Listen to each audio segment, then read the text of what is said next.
nunca ficou ansioso para uma viagem, por exemplo? Ou até mesmo para começar um emprego novo?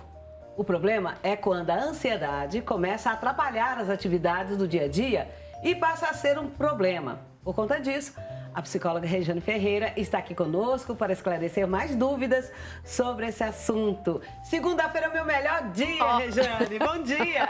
Bom dia, Cleide. Que honra para mim. Bom dia a você que está nos assistindo. Vamos lá falar de um tema tão forte, tão frequente e tem um dado importante.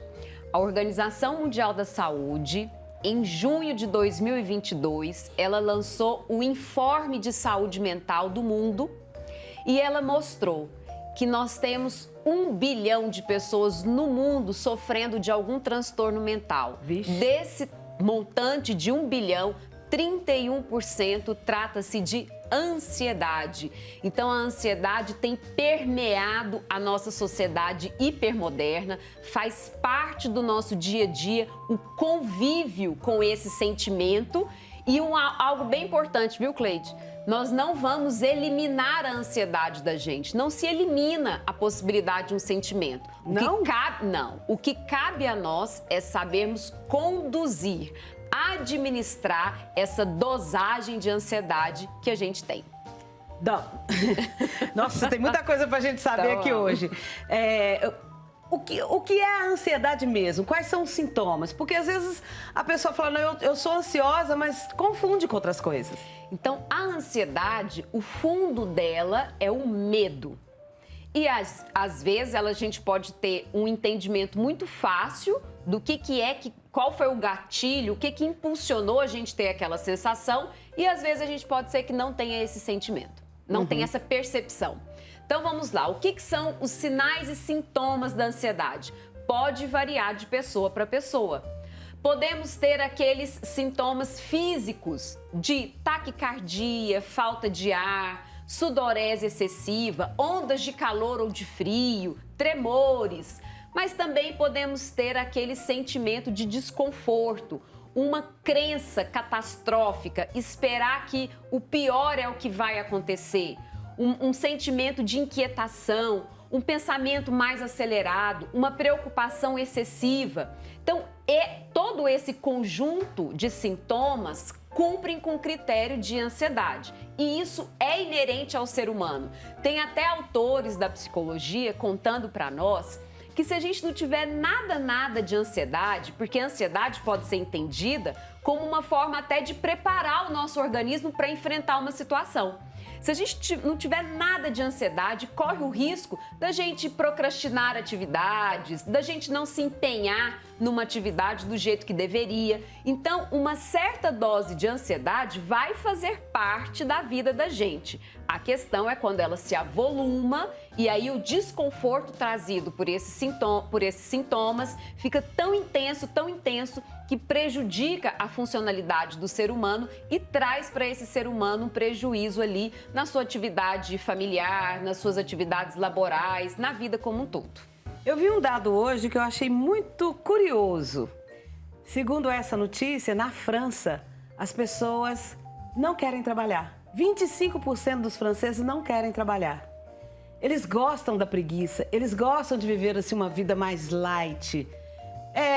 Trabalham muito pouco. A gente vê numa série aí, por exemplo, que é uma série que fala sobre moda, uma agência de publicidade mais ou menos, Emily em Paris. A gente vê aquilo ali, que eles começam a trabalhar às 9 horas da manhã, aí quando é mais ou menos meio-dia para o almoço e às vezes nem volta do trabalho. Esse dado que você falou aí sobre essa porcentagem de ansiosos, provavelmente na França não tem. Porque é o mundo antigo. Agora nós, como nós estamos mais modernos e querendo sempre avançar, estamos ainda evoluindo como país, né? Eu acho que isso é muito do brasileiro. A ansiedade, ela pode permear qualquer ser humano, mas o contexto psicossocial é claro que vai interferir. Então, todas as reações que a gente tem componentes genéticos e tem fatores psicossociais que vão influenciar.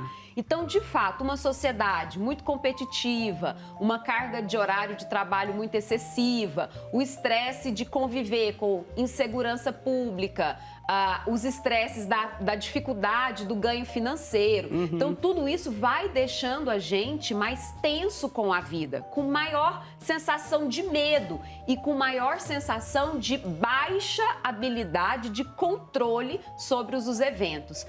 Não é fácil a gente entender a ansiedade se a gente não passar por um outro lugar que é qual é o contexto psicossocial de cada ser humano que está fazendo com que ele tenha tamanha reação de medo no dia a dia.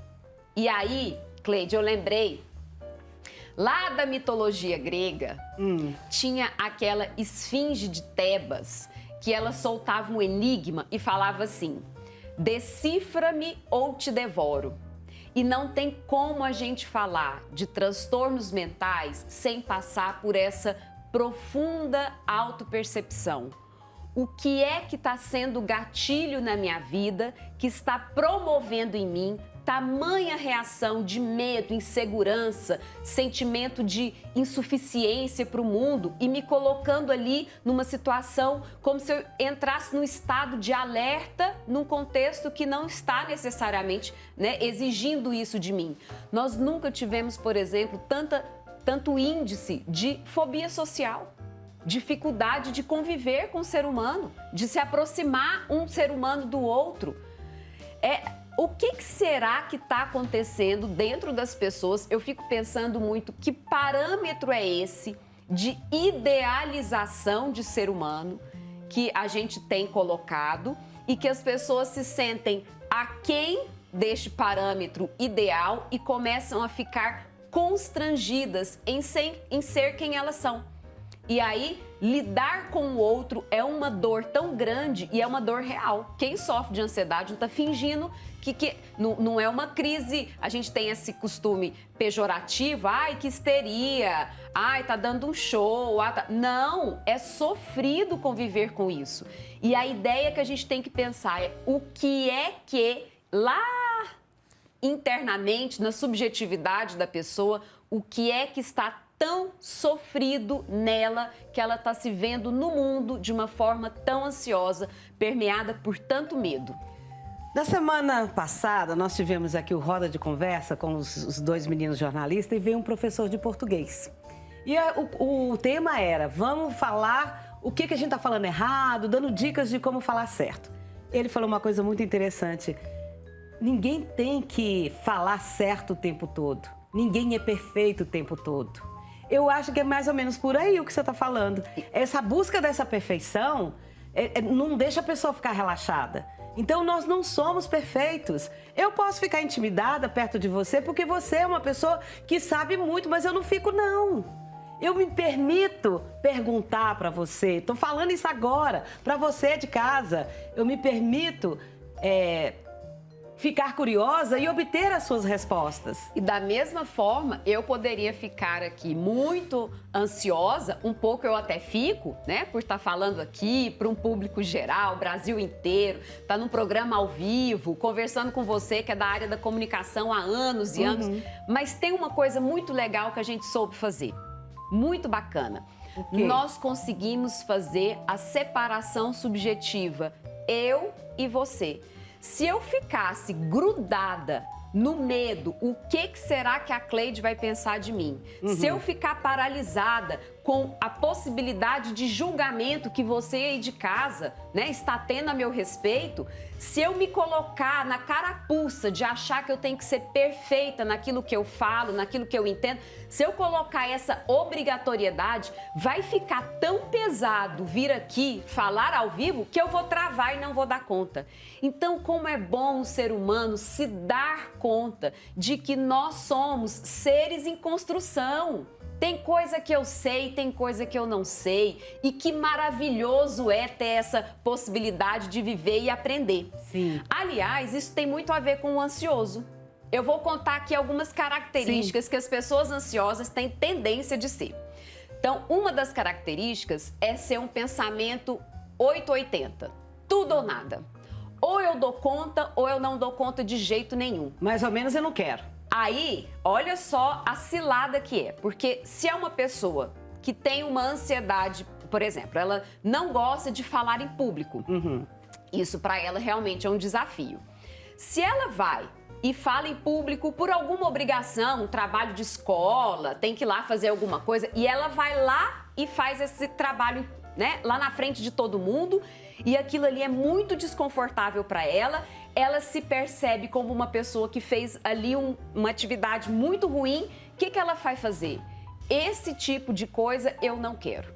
Então, ou eu dou conta de lá na frente falar muito bem, ou eu não faço mais. Então, ela começa a se esquivar de tudo aquilo que causa algum desconforto de ansiedade para ela.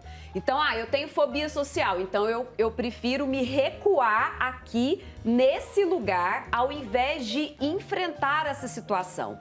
E uma das coisas que a gente trabalha, caso você que esteja nos assistindo tenha sentido essa sensação de tensão, de ansiedade com algum evento específico, um trabalho que a gente faz é ir fazendo uma aproximação gradativa em relação a esse evento. A gente não pode, Cleide, vamos imaginar aqui, você não sabe nadar. Se você não sabe nadar, de nada adianta você pegar, por exemplo, um livro e ficar lendo como é que se nada. Sim. Você vai bater a perna assim, você vira a cabeça de tal maneira, você gira o braço, não adianta. Mas também não adianta eu te jogar numa piscina sendo que você não sabe nadar.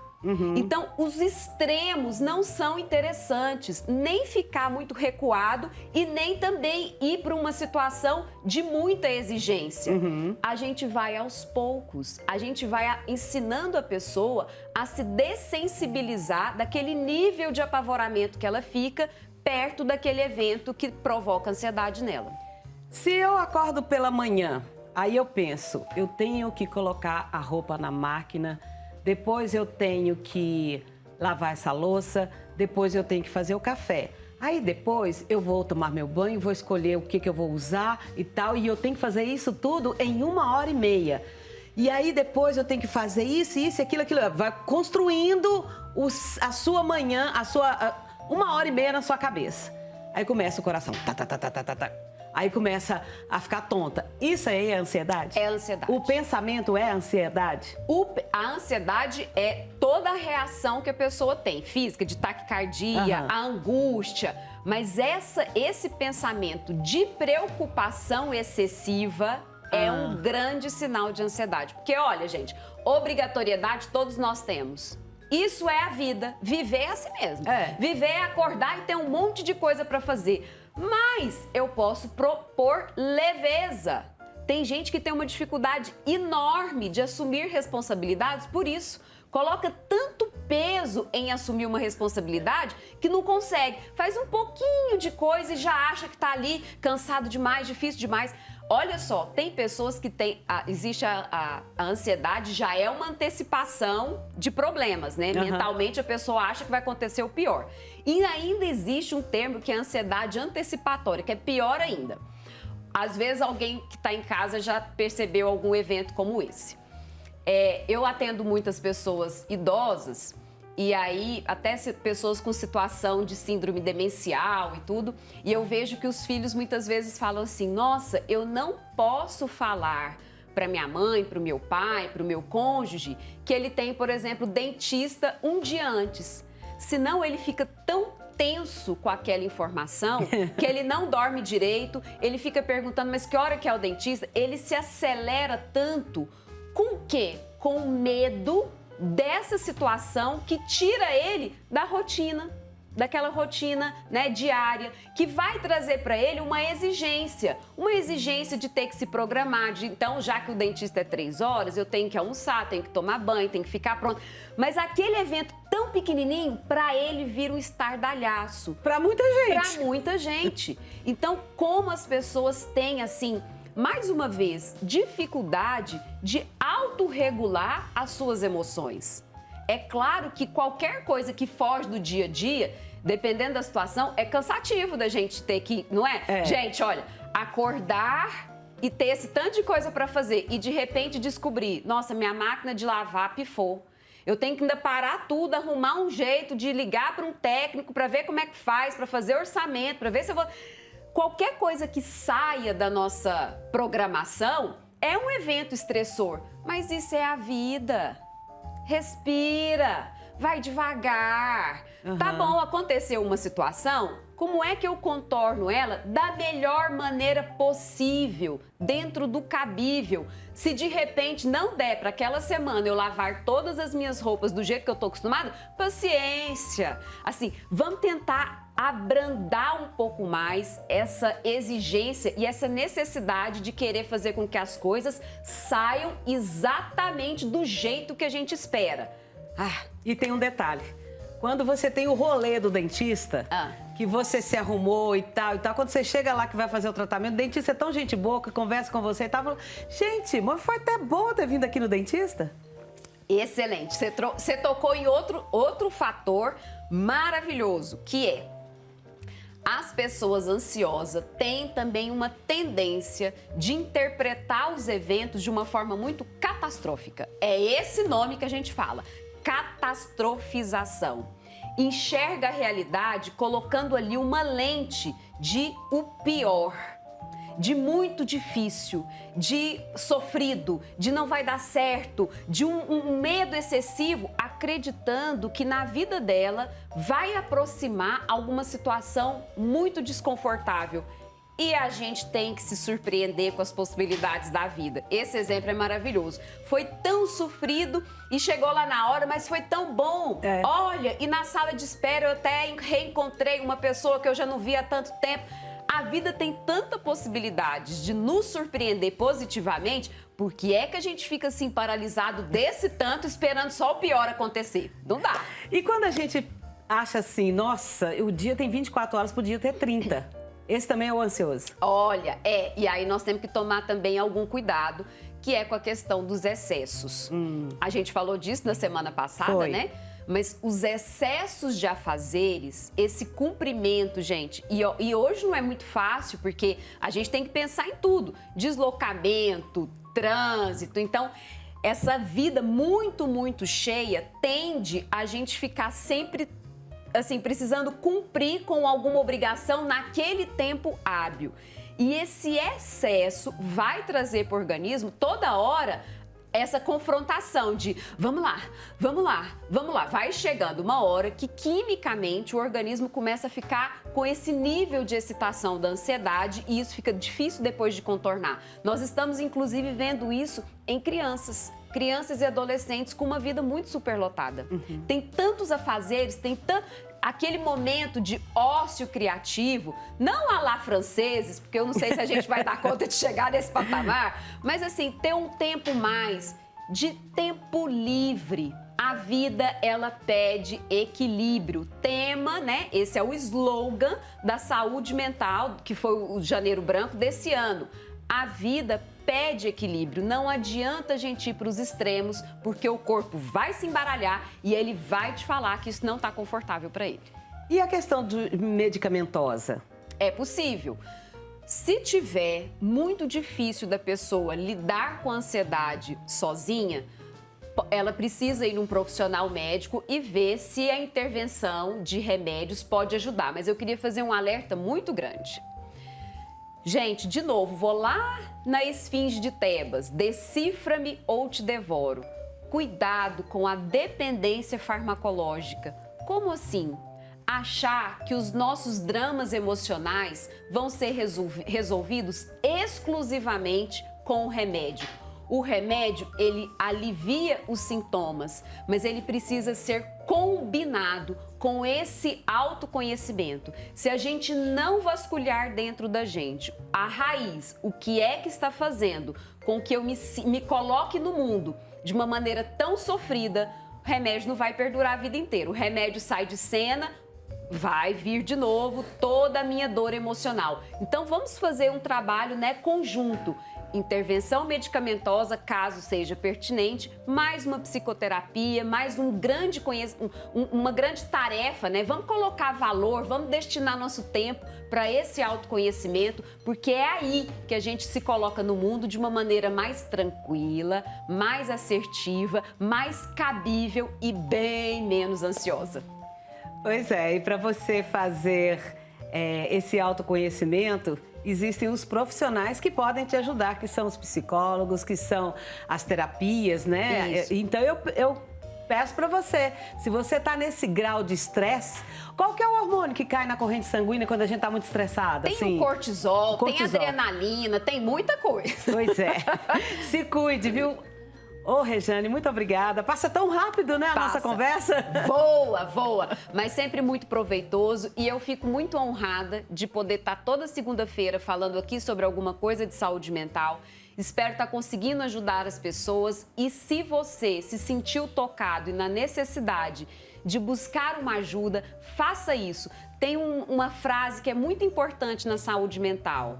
Não deixe para depois. Todo sintoma que a gente não está conseguindo controlar, se a gente não cuida, não corre atrás, a tendência é ele se intensificar ainda mais. Cuide de você. É isso aí. Bênçãos do Pai Eterno, muito obrigada. Obrigada.